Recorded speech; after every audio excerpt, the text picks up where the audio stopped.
Hello, I'm so happy I got a hold of you. Welcome back to another exciting episode of Lucious Showcase. I am Lucious T, and welcome to the Childhood Collection 1987. Well, first things first, I made a mistake on the last video. I should have known better, and I was wondering when I recorded this, but I accidentally put down NES Soccer as a game that came out in 1987. This was another NES launch title. It came out in 87 in PAL territories. So, NES Soccer should be on the 1985 list. Playing through it, this was a game that I do remember us playing. We didn't play it all the time. It was pretty much the only soccer game we had for the NES, and I don't think we even got any Super Nintendo soccer games, so this was the soccer game for a long time, and it's fun. It's a hell of a lot better than baseball. Probably the best of the 1985 sports titles, although I'm not sure what the other ones are. But yeah, soccer is actually pretty decent. Not the easiest game in the world to control. I couldn't really figure out how to pass the ball versus shoot the ball, but after playing it for a few minutes, I was able to start scoring some goals. So that's cool. But that's not why you're here. You're here to see my games from 1987. As my cat knocks over a bunch of stuff. Alright, so you're here to see some games from 1987. First game I'm going to show you is a game that I remember always trying to play and always sucking ass at, and that is Trojan. Trojan was one of those games, I believe it's by Capcom, I was never good at. I would pop it in, immediately get killed, fall into the manhole cover, immediately get killed. Like, this is a game I probably should do a Hated Gems on. Playing it this time, I did have a much better experience as far as knowing what to do. Although that's putting it lightly. I barely knew what to do. I still not sure. Like it felt slow. It felt sluggish. I did realize that when you drop down into the manhole cover areas, you can get these boots that give you super spring jump. You lose your sword and shield. You can use your shield to block, but then you have to go get a new one. I made it through, I want to say, the first couple of levels, at least the first level. Beat a boss, seemed to be doing better, but I knew it was short-lived. And that's kind of what my experience with Trojan always was. It was one of those games where I always wanted to play it, popped it in, enjoyed it for a little bit, and then stopped. Going on to the next game, another black box NES sports game. This is one that I remember very fondly, and that is Volleyball. I tried playing this with Jen on the Switch shop maybe about a month or so ago, and just couldn't do anything. Jen couldn't even return a pass, and I remember it being much better than that. Well, playing it on the NES, actually being able to move the characters and do the bump set and then spike, I was starting to get the hang of it after a little bit. Better than soccer in my opinion, although it can be pretty finicky. Although when you get off some of those spikes and nail the characters and they fall over, like, oh, like that's a lot of fun. Still unsure how you get all your characters to jump up and block, but still enjoyable game. Volleyball, another one of my brother's games. Now, the first Squaresoft game in our collection, which I didn't know was a Squaresoft game until years later, is the infamous Rad Racer. The only reason why I remember Rad Racer so much was because of the stupid 3D mode, where you can change basically the thing to be 3D with the 3D glasses, and then that allowed you to get the blue and the red, and even with the 3D glasses, it never was all that 3D. A fun game with that in mind, and then when you crash, you had cool crash animations, but I was playing through this right now, and I thought I was doing pretty well, and I didn't even make it to the first checkpoint. I was just barely there, and then nothing. And you can play as two different car types. I always liked the red car more than the kind of the Indy car looking thing, but still, Rad Racer, Squaresoft game back before they started making RPGs, I guess, so kind of cool. And as far as the, definitely one of the more memorable set pieces having that 3D glasses. Alright, moving on to another excellent sports game, although it's not really sports, is Pro Wrestling. And Pro Wrestling, another amazing kind of nostalgic game.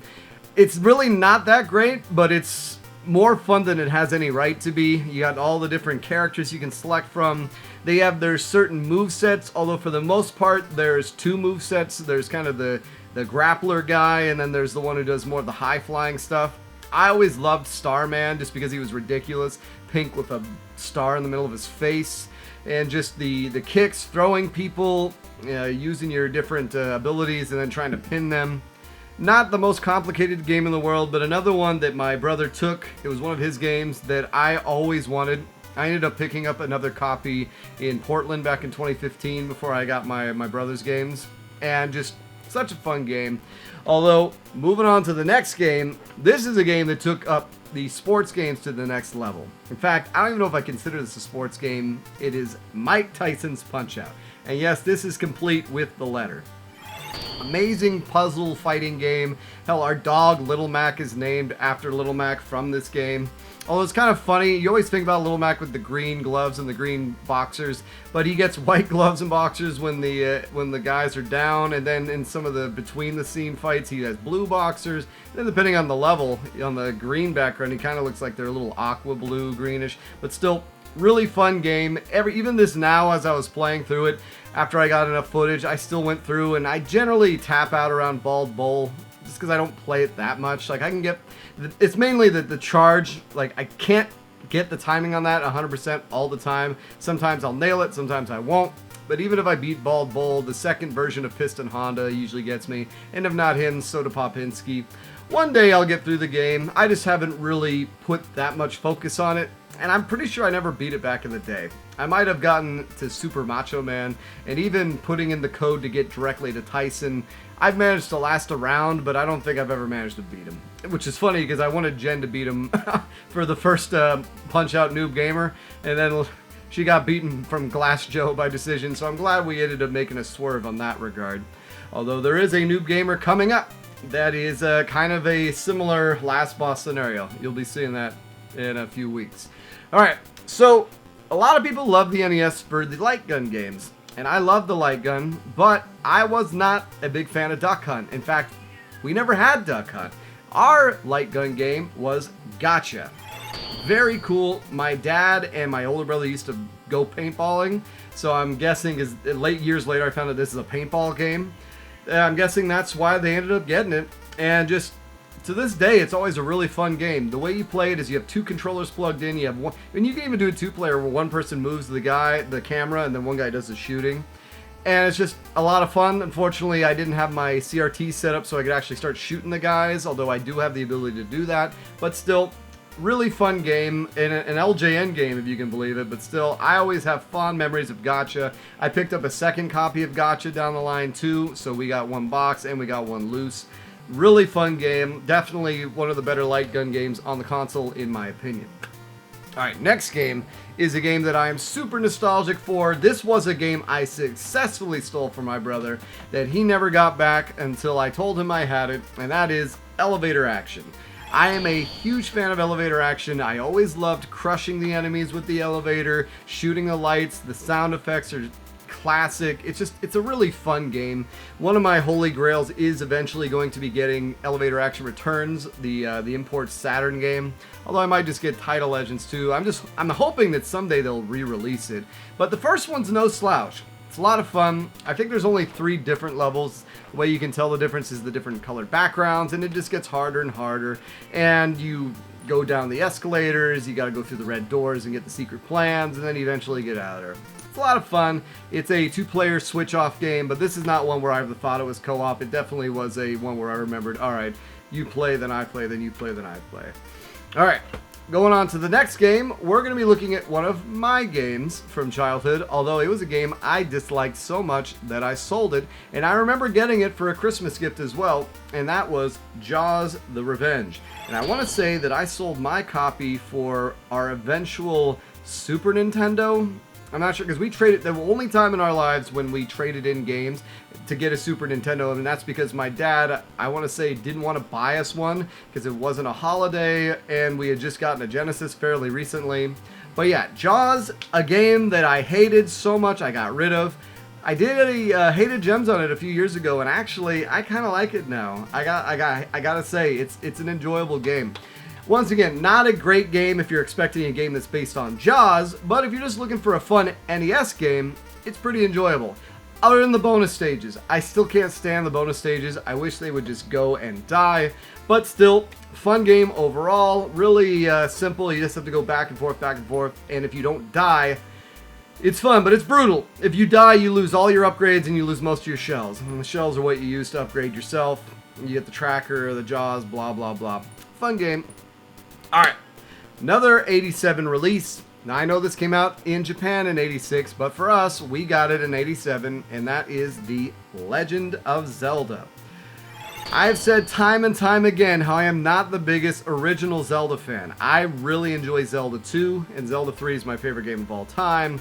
And then going on from there, you know, they're kind of hit or miss, but still, the first Zelda, time and time again, I even did a hated gems on it, where the damn game erased on me while I was in Ganon's castle, and I still have not, you know, it's kind of similar to Super Mario Brothers. I just don't see it as much. Like, I understand, but I don't see it as much. Although I will say, capturing this footage, playing the Legend of Zelda after playing all of these games and all the games from the previous years, 2 years, it is head and shoulders above as far as what is involved and what is needed. So that kind of gave me the first inkling of, wow, you know, you hear people say, oh, this game was so incredible, it did this, it did that. But to actually experience it in the moment when I'm going from these one-screen arcade games and then going to The Legend of Zelda, where you have all this new ability, all these new options, this whole world to explore, it kind of gave me, and also just playing it this time, I kind of enjoyed it more.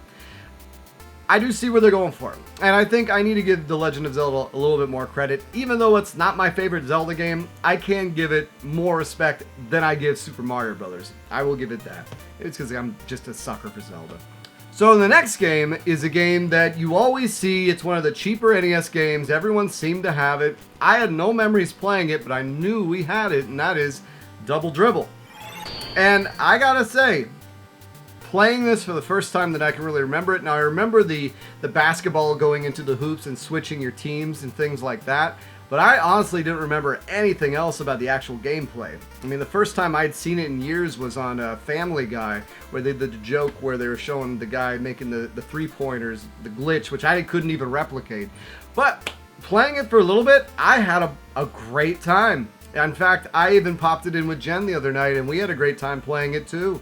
It's a really fun game, which is funny because you always hear about how, oh, Double Dribble, blah, blah, blah, it's everywhere. But, oh, it's a Konami game. It's a solid basketball game, which is funny. We have a lot of sports games. As you can see, my older brother definitely had his penchants for sports titles, unfortunately. But this was a good one. This was a very good one. I got to give it to Double Dribble. I enjoyed it way more than I thought I ever would. All right. We have a few games left here on this list. Now, the reason why I don't have props is because we sold them. Now, some of these games I never even remember us having. One of them being Tiger-Heli. Apparently, my brother got Tiger-Heli for the NES, and I have no memory of it. So it must have been bad. Well, popping it in and trying it, it definitely wasn't great. It definitely wasn't great. And I could see him not keeping it because it's definitely not something that I would have been able to play as a kid, and if he didn't enjoy it, there was really no reason to keep it. So we probably had it for a week or two and then sold it and got something else. Next on the list, which was the one that I never knew he got, is the original Metroid. How the hell did I not know we had the original Metroid? No clue. He had it at some point. This is the silver label one, which I later got the yellow label one, but I didn't even know we had the game. And it's not a game that, I mean, we'll get to that when I talk about the one I got, but still, it's not a game I really ever liked, and it was so cryptic, there's no map, and my brother didn't have much patience for these type of games, these kind of where do I go games. If it wasn't a side-scroller or a run and gun, we didn't really keep them, and I'm guessing that's why Metroid didn't make the cut. It's funny, I kind of wish he had, that way I'd have memories with it and played it. I'm sure if I had done that, I would have picked up Super Metroid back in the day, but I didn't. And so yeah, Metroid, game we had, and then sold. One I didn't even know about. Like I said, we have a list of games, and that was one of them that just this time finally registered, like, oh god, we had Metroid. And then lastly, was a game that my dad had, and which, once again, the games my dad had, like I said, sometimes they were gifts. like a Christmas gift or things like that. And I don't know if this was one of them, but if it was, man, I am sorry, because he had Ikari Warriors. And I've never played Ikari Warriors. I didn't know we had Ikari Warriors. I've only heard that it's bad and that the arcade version's good, and somehow there's 3 of them on the NES, none of which I've played. None of which I have in my collection. Well, apparently we had the original Ikari Warriors that we had for my dad, or my dad bought it, and didn't go over well because it was sold as well. So, popping it in, trying it out, I played the Japanese version because apparently that was the one I had loaded on my NT Mini. And then I went ahead and played the American version on my emulator, both of which were terrible. So I could see why that one was sold, kind of similar to Tiger-Heli, just not a very good game. And that's what we had for 1987. Let me double check. Yep, that's what we had. So definitely some highlights there. You know, I gotta give it to the original Legend of Zelda, much better when compared to the crap that was out. And then Double Dribble, surprisingly good. Volleyball, still a lot of fun. Pro Wrestling, still a lot of fun. Like, we're getting, this was the first solid year, I want to say, of the 80s, because this is when we got our NES. So some of these games we probably picked up in 88, 89. I mean, Jaws I got, I want to say in 1990, because that was a later gift. But still, looking at this year, pretty good all around. Some classics, some underrated games, some big nostalgic hits. And then, of course, the mistake I made on soccer. So yeah, let me know what games you had from 1987. If you have any of your childhood games or games you fondly remember. It's been fun going through this. Let me know how you're enjoying the series.